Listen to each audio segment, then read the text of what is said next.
उन गुरुदेव ने ये बात भी कही थी कि मंद कसाय और तीव्र कसाय में भैया शुभ भी होता है। हम समझते तीव्र कसाय माने अशुभ और मंद कसाय माने शुभ, और मंद कसाय में भी अशुभ होता है। तो क्यों होता है तीव्र कसाय?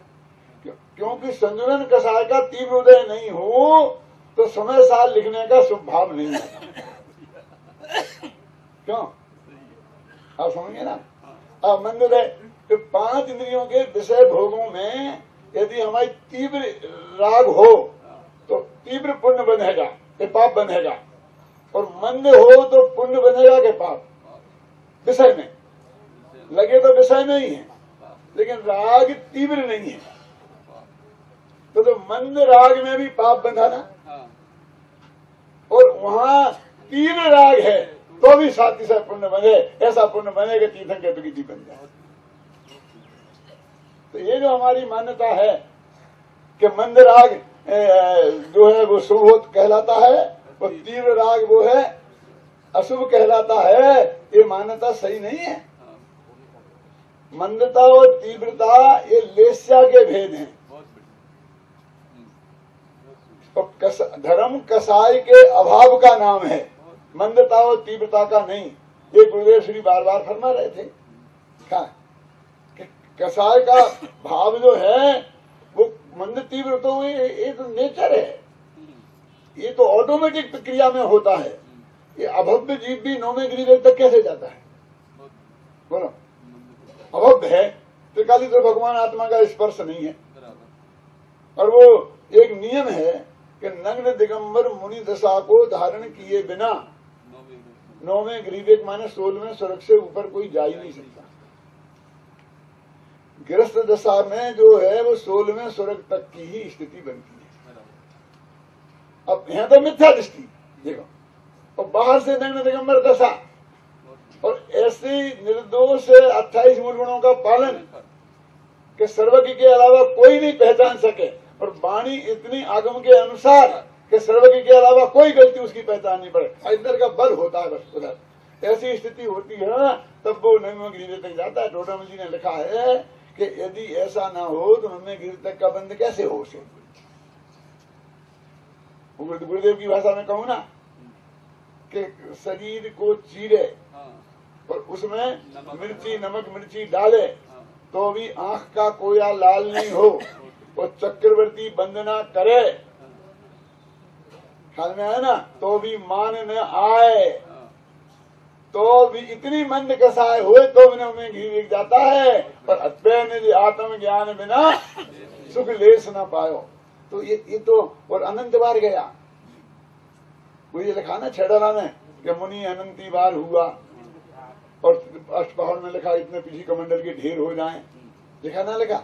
वो किसकी बात है? हमारी बात। हाँ, ये हमारी तुम्हारी बात है, क्योंकि ये उसके बिना परावर्तन पूरा होता नहीं। 9वें गिरिवेग जाए बिना क्षेत्र परावर्तन पूरा नहीं होता, भव परावर्तन पूरा नहीं होता, भाव परावर्तन पूरा नहीं होता। ख्याल में आई ना। तो वहां तक हम तब तो हमने अनंत परावर्तन पूरे एवं परिवर्तन पूरे करे थे ना, इतनी बार हम वहां गए हैं। तो गुरुदेव श्री वो बता रहे थे कि धर्म क्या है। सच्चिदानंद भगवान आत्मा का जो बोले जाता है सच्चिदानंद सच्चिदानंद, उसका वास्तविक अर्थ क्या है, और उसको वो समझा रहे थे। और वो बात बीच बीच में समझ लो कि लोगों का उपयोग स्थिर नहीं है, कुछ समझ में नहीं आ रहा है, तो वो जिसकी महिमा उसके चित्त में जमी हुई है उसकी महिमा को कम करने के लिए ये बात कहते हैं।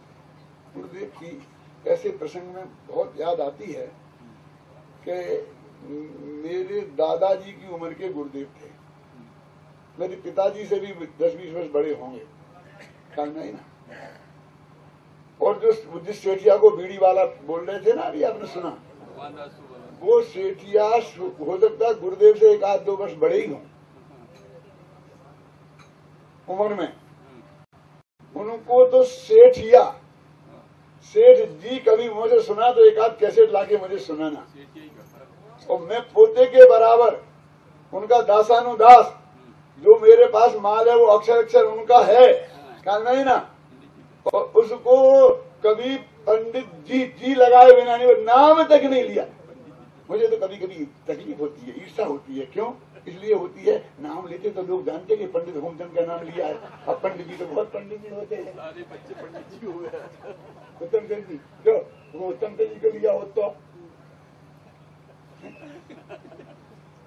लेकिन उनके हृदय में विद्वानों के प्रति कितना सम्मान था, मेरे ख्याल आज समझ में है।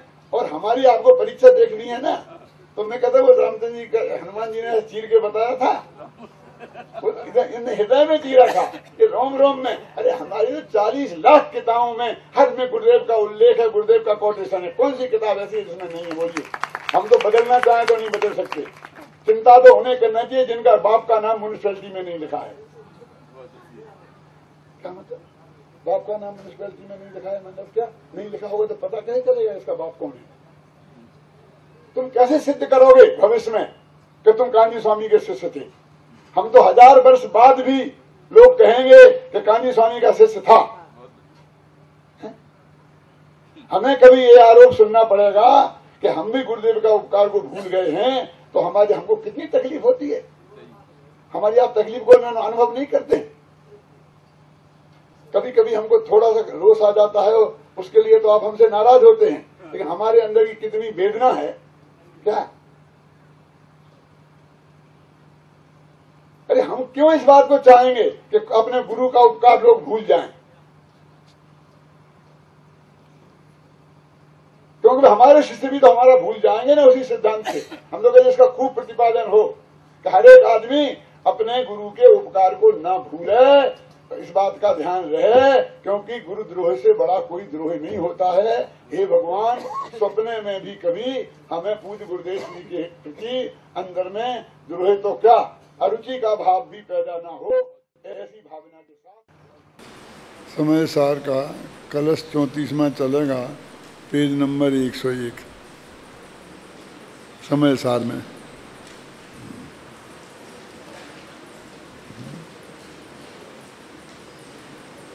तो इसमें है पेज नंबर 344 345।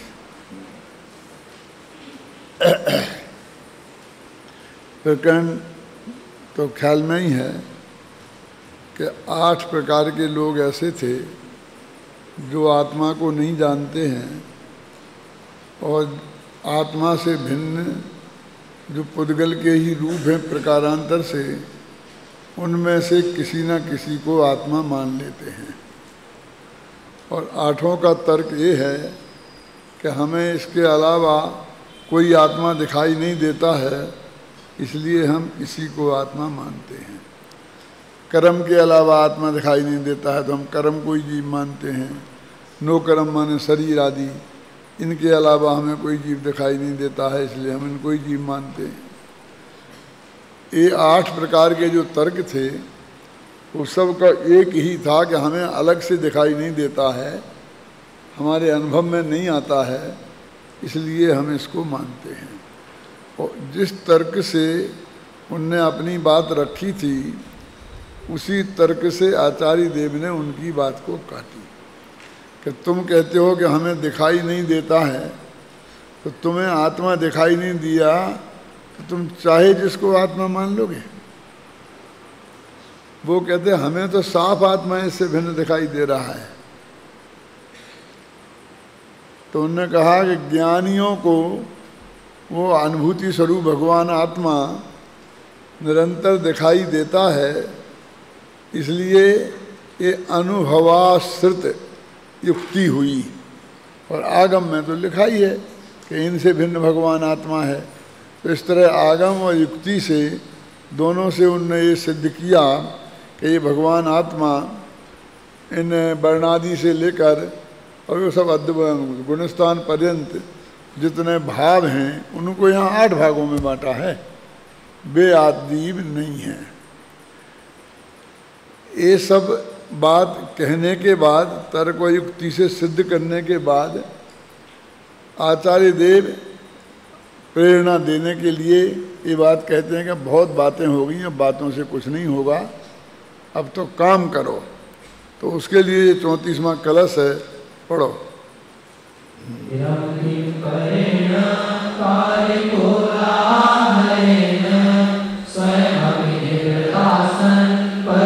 सन्मासमेकम् हृदय सरसि पुंसा उद्गलाभिन्नधाम्नो तनुकिमुपलब्धिर्भाति किञ्चोपलब्धि हे भद्रजनि का लाभ है इस ग्रंथ के भगवाद से अब तोर को निज को लगो अध्यात्म के अभ्यास से यदि अनवरत 6 मास हो निज आत्मा की साधना तो आत्मा की प्राप्ति हो संदेह इसमें रंजना। देखो इसके ऊपर जो एक पंक्ति है ना, कलश 34 के ऊपर संस्कृत में, उसमें यही बात लिखी है जो कलश में है कि यही खलु उद्गल भिन्नात्मोपलब्धि, इस जगत में निश्चय से उद्गल से भिन्न भगवान आत्मा की उपलब्धि के प्रति विप्रतिपन्ना विवाद में पड़ गए लोग। होगी कि नहीं होगी, होगी संशय में पड़ गए। सामनैव अनुशास्या, उनको बहुत प्रेम और शांति से अनुशासन में लाते हैं। ये कलश का एक तरीके से हेडिंग है। और वो यहाँ कहते हैं विरम किम अपरेण अकार्य कोलाहलेन, कहते हैं रुको। जब ऐसे कोई बहुत, जैसे लोकसभा में बहस होती है ना आजकल, ऐसी बहस हो रही हो, दो चारों तरफ से लोग चिल्लपों कर रहे हों और कोई एकदम बीच में आ जाए, एकदम समर्थ आदमी, और कहे एकदम रुको रुको, बंद करो ये सब बात, तो सब भौचक्के होके उसकी तरफ देखने लगे। ऐसे ही आचार्य का एकदम आदि विरम, रुक जाओ। ये लोट लकार है आज्ञावाची, और विरमति का लोट लकार का मध्यम पुरुष के एक वचन का प्रयोग है।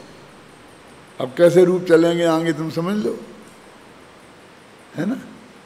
बी उपसर्ग पूर्वक रम धातु है, रम माने रमना, और विरम माने रमने से हटना, विराम लेना, कि जो तुम कर रहे हो ये बंद करो।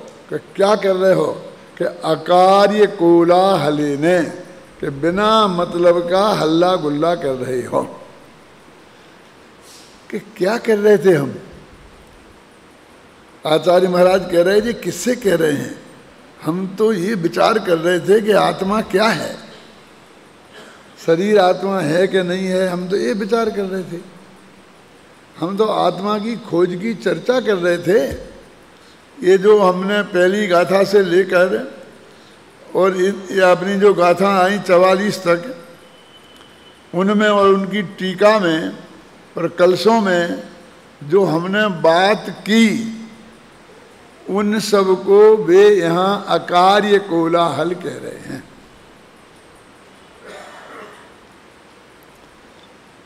यदि गुरुदेव श्री की भाषा में अर्थ करूं तो वो कहेंगे कि जहाँ निवोड़ी खाने को मना किया जाता हो तो जहर खाने के लिए कौन कहेगा। ऐसे ही इस तत्व चर्चा को जहाँ अकार्य का कोलाहल कहा जा रहा हो, तो फिर दुनियादारी की जो और विकथाएं हैं उनको धर्म कौन कहेगा, फिर धर्म चर्चा कौन कहेगा। कि नहीं साहब वो उन्हीं से कुछ बात कर रहे होंगे, लेकिन ये तो बात इस प्रकरण में कह रहे हैं ना। ये अकार्य कोलाहल क्या है? जो चर्चा वे स्वयं कर रहे थे, तो उसी को वे अकार्य कोलाहल कह रहे। गजब की बात तो ये है, जैसे कोई आदमी आपको 1 घंटे तक समझाए और आप अपनी बात पे जिद पे ही अड़े रहें और बिल्कुल समझने को तैयार नहीं हो, तो वही अथवा कोई दूसरा आचार्य आके कहे काय को दिमाग खराब कर रहे हो, चलो हटो, जाने दो, जाओ जाओ जाओ, तुम्हें दुख है सुख करो। इन बेकार की बातों में हमारा समय नहीं है, तुम्हें समझना हो शांति से तो समझो। ये विनम्र शब्द में और अकारी कोलाहले ने इस शब्द में इतनी बात भरी है, बिना मतलब का हल्ला गुल्ला है ना। ये अपने इसमें अनुवाद किया ना, हे भव्य जन क्या लाभ है इस व्यर्थ के बकवाद से। व्यवहार नए को तो राजमल जी ने तो बकवादी कहा है, यही शब्द पढ़ा है मूल में उनकी पंचाध्यायी में। देखो अब तो रुको, निज को लखो, कि कैसे लखें निज को, कि अध्यात्म के अभ्यास से। विरम किम अपरेण अकार्य कोलाहलेन स्वयमपि निभृता सन पश्य क्षणमासमेकम, स्वयं निवृत्त होकर अपने आप तुम इस कोलाहल से निवृत्त हो जाओ, इस दुनियादारी से निवृत्त होकर क्षणमास मेकम पश्य, 6 महीना तक भगवान आत्मा को देखो, बस और कुछ नहीं, बस एक ही काम है मेरे का। श्रीमद के शब्दों में काम एक आत्मार्थ नो बीजो नहीं मन रोग, और कोई अपने माथे पे बुझा नहीं लेना, बस एक हमें आत्मा जानना है। एक सारे जगत से दृष्टि को हटाकर 6 महीने तक तुम इस आत्मा को जानने का प्रयास तो करो।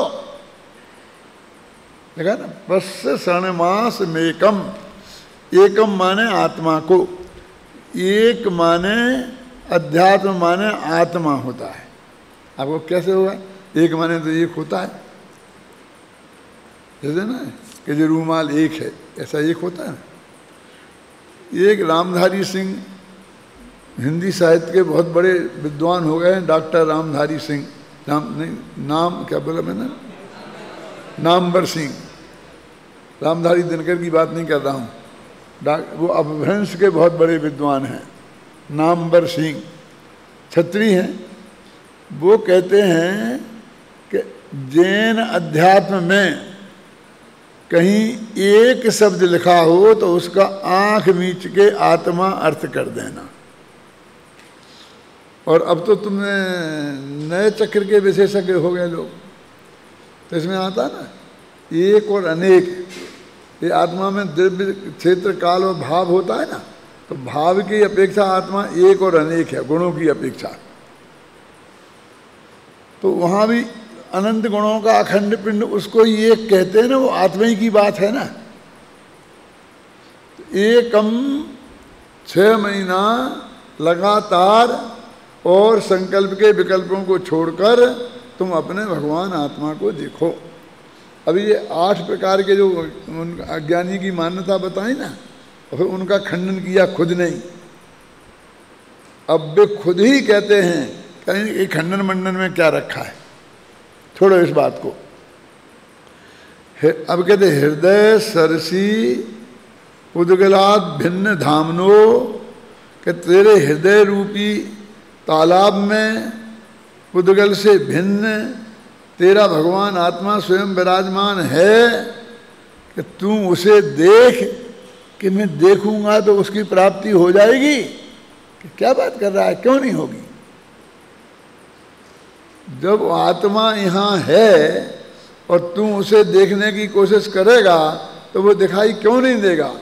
अवश्य ही दिखाई देगा। देखा नहीं, यदि अनवरत 6 मास हो निज आत्मा की साधना, तो आत्मा की प्राप्ति हो, संदेह इसमें रंजना। ये हूबहू उस छंद का पद्यानुवाद है हिंदी में, बिल्कुल सरल सुबोध भाषा में। बनारसी दास जी ने और एकदम हृदय में बात बैठ जाए, इस तरकीब से इस तत्व को प्रस्तुत किया है। वो भावानुवाद है, ये छंदानुवाद है, भाषानुवाद है, मतलब समझे ना।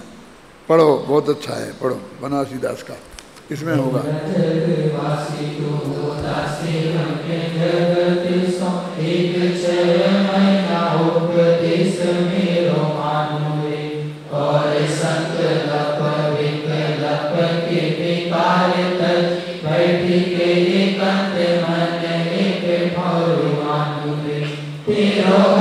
सरता में तू ही है कमलता, तू ही मधुकर सुवासु भर चालू रे, प्रापति ना हुए कछु है सो तो विचारत, सही हुए प्रापति स्वरूप योगी जानू रे। कितना मृदु कोमल संबोधन है कि भैया जगवासी, हे जगत के जीवो। ये जो अपने हिंदी का बहुत मृदु संबोधन है, जिसकी बंबई में जाके दुर्दशा हो गई है, भैया भैया की। गुजरात का भाई है ना, हे भाई हे भाई, हिंदी का वो भैया है, बोलते हैं ना सब जगह। जो हिंदी एरिया से आते हैं वो बहुत अच्छी तरह जानते हैं भैया भैया भैया, बहुत प्रेम से।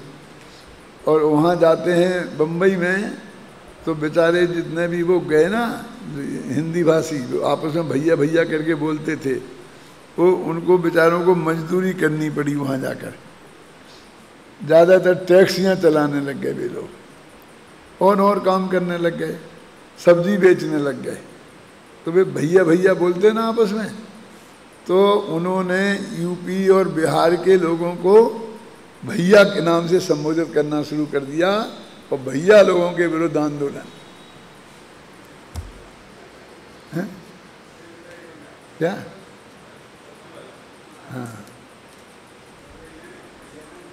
हाँ, अब वो बम्बई में जो हो गया, लेकिन उनमें भी ऐसा नहीं, बहुत प्रेम एका है। वो सब्जी वाला बैठा हो ना, और अपन जाएं और अपन की जो अपनी उस पर आ जाए, अपनी उस पर आ जाए, माने अपन अपनी लोक की भाषा में बोलने लग जाएं। और एक दफ़ा कहते हैं भैया क्या बात है, ये भाव बता रहे भैया, है तुम भैया हो। और फिर तो देखो, फिर तुम उसके परमानेंट ग्राहक बन जाते हो, और वो तुम्हें बढ़िया से बढ़िया चीज़ देता है, सस्ती से सस्ती जो दे सकता है तुम्हें भाव देता है। उनमें ऐसा है।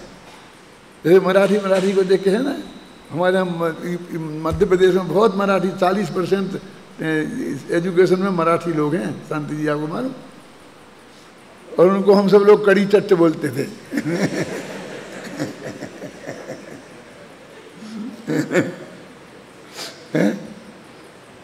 उनके जो ग्रामीण भाषा के जो मीठे शब्द होते हैं, और जब वे आपस में बात करते हैं ना, तो उनका बहुत वात्सल्य भाव उसमें झलकता है। तो बनारसी दास जी ने भी उसी शब्द का प्रयोग किया है कि हे जगवासी, हे भाई भैया। तुम्हें बर्णी जी बहुत भैया भैया बोलते थे, उनके प्रवचनों में सैकड़ों दफे भैया शब्द आता था, समझे ना। उदासी होए के जगत सो, ऊपर ऊपर उसमें कलश में अपन ने देखा था ना, क्या था? हाँ, निभृतासन, इसका अर्थ किया है निर्वृत्ति लेकर, है ना। क्या उदासी होए के जगत सो, 1 महीना उपदेश मेरो मान ले। 6 महीना के लिए मेरी बात मान ले कि ठीक है हम मानने को तैयार हैं। बोलो क्या करना, अब बोलो हम आपकी बात मानने को तैयार हैं। मानो वो बिल्कुल तैयार हो गया है, तो वो आगे बताते हैं कि और संकल्प विकल्प के विकार तज। अब तुम ज़्यादा संकल्प विकल्प में मत पड़। वैसे शास्त्रीय भाषा में तो पर में एकत्व मत तो करते तो भोगते तो बुद्धि को संकल्प कहते हैं, और गेयों के लक्ष्य से ज्ञान में उठने वाली विकल्पों की तरंगों को विकल्प कहते हैं। लेकिन लोक में कहते हैं ना, उसके परिणाम तो संकल्प विकल्प में भर गए, एकदम घबरा हो गया है। तो दुनिया के और संकल्प विकल्प छोड़ करके बैठ के एकांत में बैठकर अपने मन को एक ठोर आन ले, एक जगह लगा दे।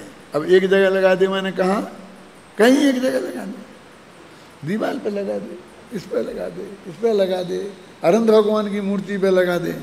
क्यों एक ठोर माने?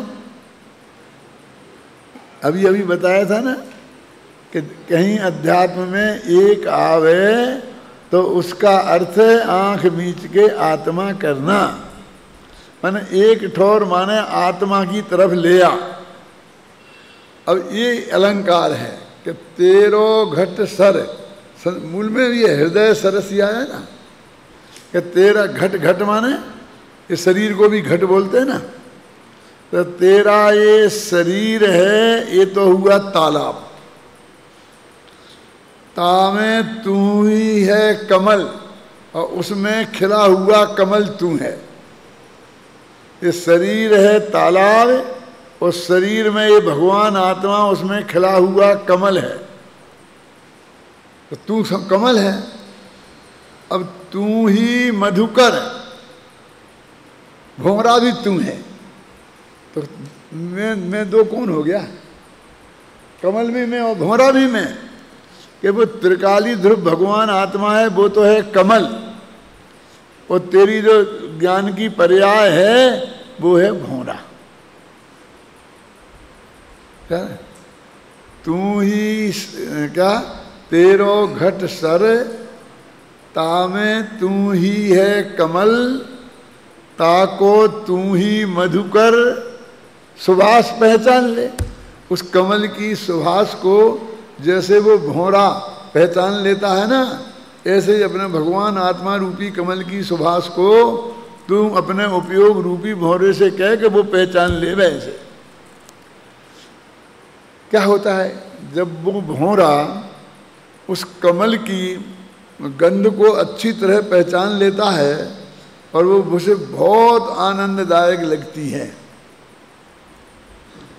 तो मालूम वो अपना सब कुछ भूलकर उस कमल के फूल पर बैठ जाता है और उसके गंध लेता है, मस्त रहता है, और सारे विकल्प छोड़कर। अब शास्त्र में ऐसा आता है, वो राजा भोज के बारे में आता है, तो वहाँ पर उनका एक बहुत बढ़िया श्लोक आता है कि वो भौरा आया, कमल पे बैठा था, तो कमल शाम को सूरज अस्त होता तो धीरे धीरे धीरे बंद हो जाता है, तो सुबह सूरज उगता है तो फिर खुलता है। वो कमल का फूल ऐसा नहीं कि एक दिन में मुरझा जाए, कई दिन तक रहता है, और रोजाना बंद होता है रात को और दिन को खुल जाता है। उसे क्या बोलते हैं? कमल। और एक होता है कुमुद, नाम सुना? कुमुद क्या होता है कि दिन को बंद हो जाता है, और रात जब चांदनी रात होती है ना, और चंद्रमा उगता है तो वो खुलता है। जो रात्रि में खिले वे हैं कुमुद, कमल का ही एक भेद है, और दिन में खिले वे हैं कमल। अब वो भौरा उस कमल पे बैठ गया, अब वो कमल बंद हो गया, अब उसमें बंद हो गया वो अंदर। वो कहते हैं कि भौरे में इतनी ताकत होती है कि लकड़ी की ऐसी इतनी मोटी दीवार हो ना, तो इस तरफ से वो निकल के छेद करके उस तरफ से निकल जाएगा। वो ऐसा आरा सा चलता है उसको कि एकदम बराबर लकड़ी करते करते करते छेद हो जाता है पूरा।